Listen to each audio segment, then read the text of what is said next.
ಏನಂದೆ ಸರ್ಸು ನೀನು? ನನ್ ಮೇಲೆ ನಂಬಿಕೆ ಇಲ್ವಾ? ಅದು ನಿನ್ ಮಗನ್ ಮೇಲೆ ನಂಬಿಕೆ ಇಲ್ವಾ? ನನ್ ಮೇಲೆ ನಂಬಿಕೆ ಇಲ್ಲ ಅಲ್ವಾ? ಸರಿ ಬಿಡು, ನಿನ್ ಜೊತೆ ನಾನು ಇವಾಗ ಮಾತಾಡಲ್ಲ, ಹೋಗ್ ಬಂದ್ಮೇಲೆ ವಿಚಾರಿಸ್ಕೋತೀನಿ. ಧ್ರುವ ನಿಂತ್ಕೋ.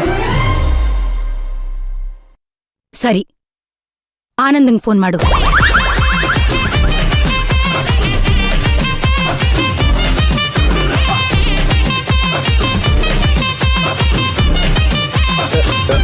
ಈಗ ತಾನೇ ನೀನ್ ಕಣ್ಮುಂದೆನೆ ಮಾತಾಡಿದ್ನಲ್ಲ ಸರ್ಸು, ಮತ್ತೆ ಯಾಕೆ ಕಾಲ್ ಮಾಡ್ಬೇಕು ಹೇಳು? ನಾನ್ ಹೇಳ್ದಷ್ಟ್ ಮಾಡ್ಬೇಕಷ್ಟೆ.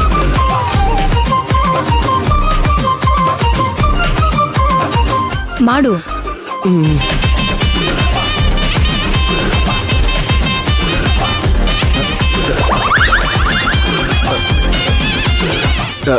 ಹಲೋ ಆನಂದ,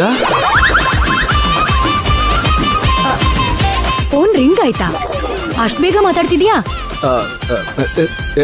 ಇನ್ನು ಕೇಳಿಸಿಲ್ಲ ಸರ್ಸು. ಹಲೋ, ಸಿಗ್ನಲ್ಲೇ ಬರ್ತಿಲ್ವೇ? ಸರಿ, ಸ್ಪೀಕರ್ ಆನ್ ಮಾಡು.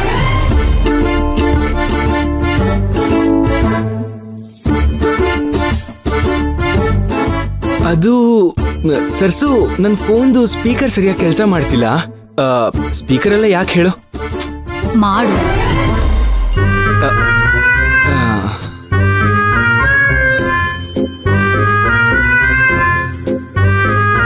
ಅಯ್ಯೋ, ಸ್ಪೀಕರ್ ಸರಿಯಾಗಿ ಕೆಲಸ ಮಾಡ್ತಿದೆ ಸರ್ಸು. ಆನಂದ, ನೀನು ಈಗ ತಾನೇ ಬರಕ್ ಹೇಳಿದ್ಯಲ್ಲ, ನೀನ್ ಬೇಗ ಬಂದ್ಬಿಡು. ಆಮೇಲೆ ನೀನ್ ಲೇಟ್ ಆಗಿ ಬಂದ್ರೆ ನಾನ್ ಮನೆಗ್ ಲೇಟ್ ಆಗಿ ಬರ್ಬೇಕಾಗತ್ತೆ. ಆಗ ಸರ್ಸು ಪಾಪ ಟೆನ್ಷನ್ ಮಾಡ್ಕೋತಾಳೆ. ಸರಿನಾ, ನೀನ್ ಬೇಗ ಬಂದ್ಬಿಡು, ನಾನು ಇವಾಗ ಹೊರಡ್ತಾ ಇದ್ದೀನಿ.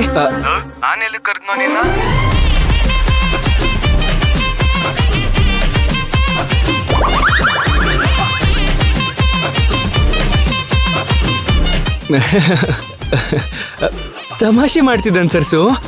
ಆನಂದ, ಏನು ನೀನು ಈ ತರ ಡ್ರಾಮಾ ಆಡ್ತಿದ್ಯಾ? ಆನಂದ, ಮೊದ್ಲೇ ಸರ್ಸು ನನ್ ಮೇಲೆ ತುಂಬಾ ಡೌಟ್ ಪಡ್ತಿದ್ದಾಳೆ. ಅದ್ರಲ್ಲಿ ನೀನ್ ಈ ತರ ನಾಟಕ ಆಡಿದ್ರೆ ನನ್ ಮೇಲೆ ಇನ್ನೂ ಅನುಮಾನ ಪಡ್ತಾಳೆ. ನೋಡು, ಸ್ಪೀಕರ್ ಬೇರೆ ಹಾಕ್ಸ್ ಮಾತಾಡಿಸ್ತಿದ್ದಾಳೆ. ಇವೆಲ್ಲ ಬೇಕೇನೋ? ನಿಜ ಹೇಳು, ನೀನ್ ನನ್ನ ಕರ್ದಿಲ್ವೇನೋ? ಮತ್ತಿನ್ನೇನು, ಬೇಗ ಬಾ ಅಂದ್ರೆ ಇನ್ನು ಮನೇಲೇ ಇದೆಯಾ ನೀನು? ಕರ್ದು ಎಷ್ಟೊತ್ತಾಯ್ತು ನಾನು ನಿನ್ನ?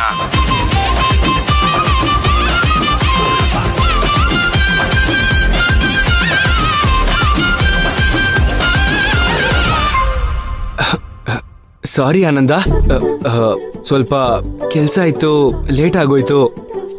ಒಂದ್ ಕೆಲ್ಸ ಮಾಡ್ಲಾ, ನಾಳೆ ಸಿಗ್ತೀನಿ. ಸರ್ಸುಗೇನೋ ನಾನೆಲ್ಲೋ ಹೊರಗಡೆ ಹೋಗಿ ಸುತ್ತಾಡ್ತೀನಿ ಅಂತ ಡೌಟ್ ಬಂದಿದೆ, ಅದಕ್ಕೆ. ಅಪ್ಪ ತಂದೆ, ಕೈ ಮುಗಿದ್ ಕೇಳ್ಕೊಂತೀನಿ, ತುಂಬಾ ಇಂಪಾರ್ಟೆಂಟ್ ವಿಷಯ ಇದೆ, ಮಾತಾಡ್ಬೇಕು. ದಯವಿಟ್ಟು ಬಾ. ಬೇಕು ಅಂದ್ರೆ ಅಮ್ಮನ ಹತ್ರ ನಾನೇ ಮಾತಾಡ್ತೀನಿ, ಫೋನ್ ಕೊಡು. ಇರು, ನೀನೇ ಮಾತಾಡು. ಕೊಟ್ಟೆ, ತಗೋ ಸರ್ಸು. ಆನಂದ, ಸರ್ಸು ಒಳಗಡೆ ಹೋದ್ಲು ಕಣ. ನಾನು ಹೊರಡ್ತಿದ್ದೀನಿ. ಸರಿನಾ, ಬೇಗ ಬಂದ್ಬಿಡ್ತೀನಿ, ನೀನು ಬೇಗ ಬಂದ್ಬಿಡು. ಮೇಡಮ್, ಈಗ್ಲಾದ್ರೂ ನಂಬಿಕೆ ಬಂತಾ? ಸರಿನಪ್ಪ, ಬೇಗ ಬಂದ್ಬಿಡು. ಸರಿ.